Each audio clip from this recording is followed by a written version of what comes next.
من نه آن بده ضعیفم که زهر باد بلرزم، دخت افغانم و اینجا به تو از عشق و وفا هیچ نگویند، چون دغدغه مردم این شهر حجاب است.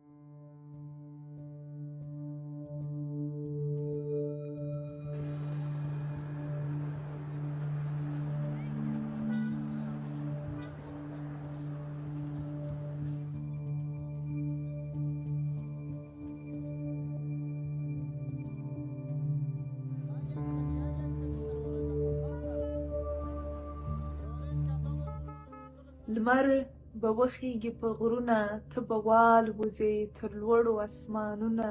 د وریښمو پارچه نه یې ته نازکه ټوټه نه یې. ته که راته وایې چې ښځه خو بې زوره ده، توان د چکې نه لري او په مازې پوه نسکوره ده، زه بیا هر غښتلې د هر ملک د ښځې زوی بولم.